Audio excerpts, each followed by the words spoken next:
Alors, petite vidéo consacrée à l'environnement de travail et aux possibilités de personnalisation de Sage Ligne 100 comptabilité. Alors, je vous ai déjà présenté globalement votre barre de titre, barre de menu, barre d'outils, ainsi que brièvement l'Intui Sage. Alors, quels sont en allant plus loin, ces différents éléments? Alors, les barres d'outils, vous avez ici une barre d'outils, mais vous pouvez ajouter d'autres barres d'outils que la barre d'outils Sage. Alors, comment faire? Je vais faire un clic du bouton droit directement sur la barre d'outils et vous pouvez constater que vous avez accès à toutes les barres d'outils existantes. Alors, pas la peine de toutes les installer, ça fait beaucoup. Mais par exemple, la barre d'outils standard peut être intéressante à installer. Alors, vous voyez que par défaut, elle est flottante. Alors, si vous connaissez un petit peu les outils bureautiques, ça sera très simple à faire pour vous. Alors, elle est flottante. Vous voyez, vous avez accès dans la barre d'outils standard au couper-coller, au copier-coller, annuler. Donc, des choses quand même assez pratiques. Fermer le fichier, format d'impression, actualiser. Donc, des choses quand même qui peuvent vous faciliter un petit peu le travail au quotidien.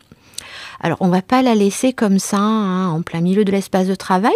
Comment on fait pour figer une barre d'outils? Vous voyez, on peut la déplacer en se mettant dans sa barre de titre. Je vais, l'approcher du haut de la fenêtre. Et maintenant, cette barre d'outils est figée, sur la fenêtre Sage Comptabilité. On verra comment personnaliser cette barre d'outils par la suite. Deuxième possibilité de personnalisation de votre environnement. Je vais aller sur Fenêtre, barre verticale. Et je vais afficher ma barre verticale. Vous voyez, une barre verticale apparaît maintenant. Alors, c'est une barre de raccourci. C'est-à-dire que tout ce que vous avez là, vous pourrez le faire à l'aide des menus. Simplement, ceci, ça va vous permettre d'accéder plus rapidement à certaines fonctionnalités. Alors, vous voyez, vous avez plusieurs rubriques. Saisie des écritures, puis vous avez la commande d'ajout d'une pièce, visualisation, modification, saisie des opérations bancaires, saisie des écritures, créer un compte général. Mais vous avez ensuite une rubrique gestion et suivi de tiers pour travailler sur vos tiers, fonctions avancées, traitement périodique, etc.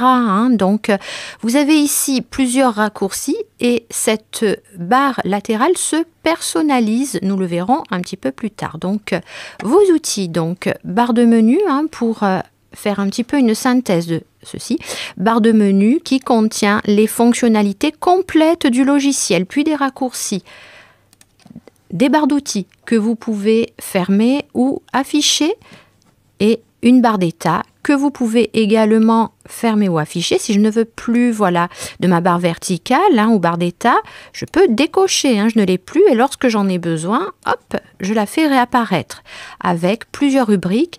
Tous ces éléments-là se personnalisent et enfin, au centre, dans votre espace de travail, l'Intui Sage avec un accueil, des favoris et Sage Connect. Donc, nous verrons que nous pouvons personnaliser également l'Intui Sage.